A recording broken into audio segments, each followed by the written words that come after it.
A year ago, I told you all the Mavericks and Celtics would face in the NBA Finals, well before the playoff bracket even came out, well before the final month of the season. I told you it shortly after the trade deadline, and today I'm going to tell you who's going to face in the NBA Finals. Also, I'm going to give you 7 other bold predictions for the rest of the NBA season, both for regular season and postseason. Take number 1 is quite simple. Victor Wembanyama will not be eligible for DPOY, so this award is now open for the taking.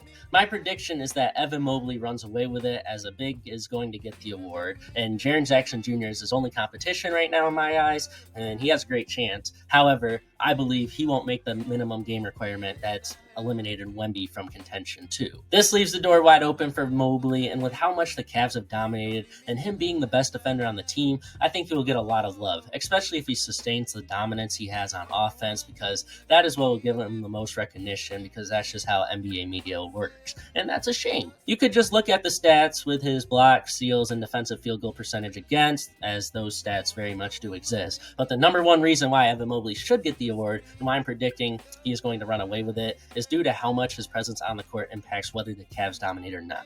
Because the numbers with Evan Mobley are clearly different without. And Evan Mobley might be the most important player on this Cavaliers team, and it all stems from his defensive presence, and it builds into his offensive presence. And if you want to recognize one player with an official award for Cleveland, it's got to be Evan Mobley for decoy, and that's why I'm going to predict that he runs away with this award. Now I want to shift to the Los Angeles Clippers, as they have been one of the biggest surprises of the year with how much their players have elevated their performances. James Harden, after looking lost, is now an all-star again. Norman Powell is outplaying Paul George, and he probably should have been an all-star.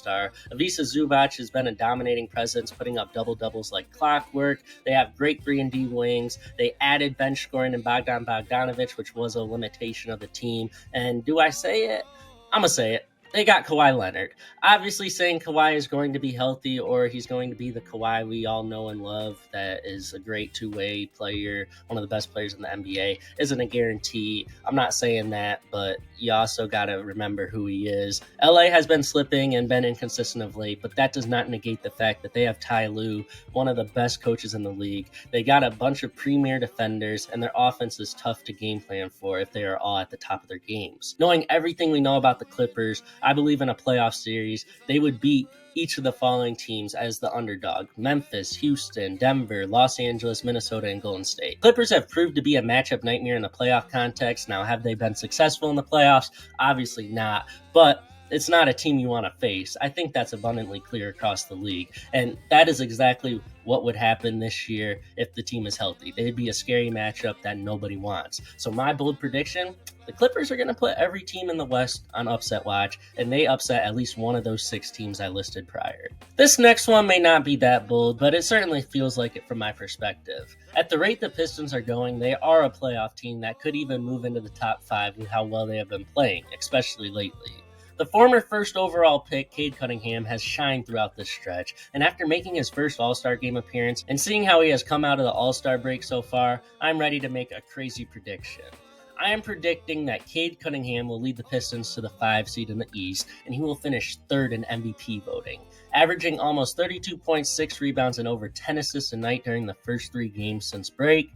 Sustaining a level of play like this while leading the team that was the worst team in the league literally last year may allow him to get more votes than we think, and as a result, I think he finishes 3rd behind SGA and Jokic. That's my crazy prediction about Cade Cunningham, though. I don't know if that will happen, but who knows? I guess we'll have to see. Staying in the East, my 4th prediction is about the New York Knicks. A team that on paper would be a heavy favorite to win the NBA title with the star power alone, and then you look at the defensive ability of a lot of their players individually, and you're like, oh yeah, they have star power on offense, they have good defenders in their own right, yet they still have so many deficiencies that find them struggling, and those deficiencies get exploited by the best teams in the league, as we've seen.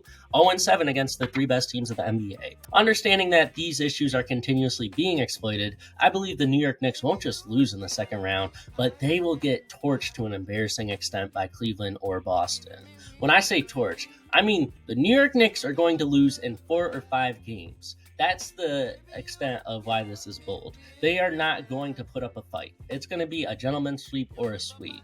Cleveland and Boston are too deep for the Knicks to match up with, and they have proven they can exploit the defensive vulnerabilities the Knicks have. So looking at it, either of the matchups would prove to be detrimental for the Knicks, and as much as I believe in the ability of their players, I just don't think the Knicks team as a whole plays well enough together to beat these connected, well-coached, dominating teams in Boston and Cleveland. Houston, we have a problem. Actually, multiple of them, and that is why this next prediction isn't that crazy.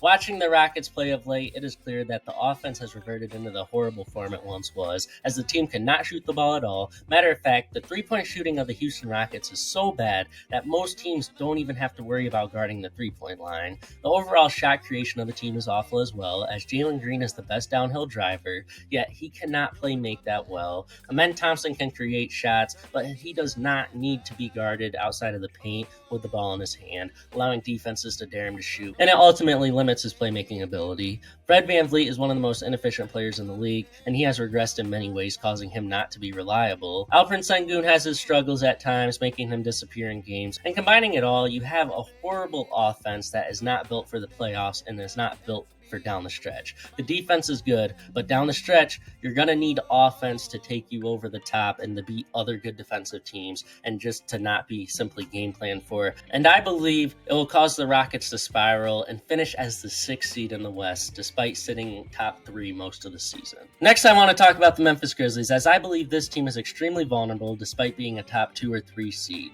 Memphis has health issues that continue to linger, especially surrounding their big three of Jaren Jackson Jr., Desmond Bane, and Ja Morant. This has led to inconsistency, not just from those 3 players specifically, but the rotation itself. Yes, the team has been able to manage the inconsistency that is present for the team, but the bottom line is that in a postseason setting, the Memphis Grizzlies are not proven and still have major flaws. The first flaw that needs to be addressed is their size. I will keep saying this. The Memphis Grizzlies on the interior are not scaring anybody, even with a decoy candidate. They are not physical at all in this area. Brandon Clark is 6'8", Santi Aldama isn't really a true center, Jaren Jackson Jr. is foul prone and isn't a physical body, and Zach Edey fouls out a lot and gets exposed in many instances. This issue will affect them come playoff time, but more importantly, the team's three-point shooting is going to be a disaster that holds them back. They cannot shoot the three consistently enough to be taken serious from behind the arc, and they have their fair share of struggles in the interior on offense as well.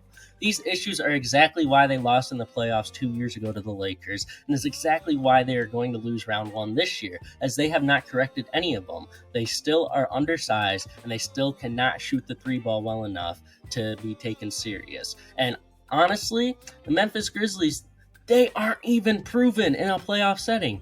They have only made it to the second round. What have they proved? So to sit here and say that they are going to the conference finals, they're going into the second round, it's honestly not the greatest take. And that's why my bold prediction that Memphis is sent home in the first round again as a top 3 seed is going to come true. And that's my bold prediction. Memphis is going home round 1. Staying on the hotter side of things, we look at the Eastern Conference and we see a 2-team race between Cleveland and Boston. There's no way around that. A lot of people will say New York has a shot, Milwaukee even, which is stupid. But one team, the third best team actually in the Eastern Conference, is flying under the radar, and it's the Indiana Pacers. The Pacers made a run to the conference finals last season in large part due to opposing teams falling due to injury. We forgot that Indiana had their own injury issues as well, but what we must not forget is how connected this team is. This offense is high-flying and well-connected, and with them only getting better defensively, there is real reason to believe that the Indiana Pacers could make it to the conference finals for a consecutive season. I don't foresee them beating Cleveland, however, and that's just because I think it's a horrible matchup for them. But I look at Boston, and I think Indiana finishes as the 3rd, 6th, or 7th seed in the East. My bold prediction that Indiana will make it to the conference finals for a consecutive season will come true, because I believe they'll upset Boston in round 2 on their pathway to that. I know, crazy saying Boston's going to lose second round or Boston's going to lose at all, but that's why it's number 7. My final prediction is obviously going to be my finals prediction, as last season I did this and said that Dallas would meet up with Boston and ended up being correct in my assessment.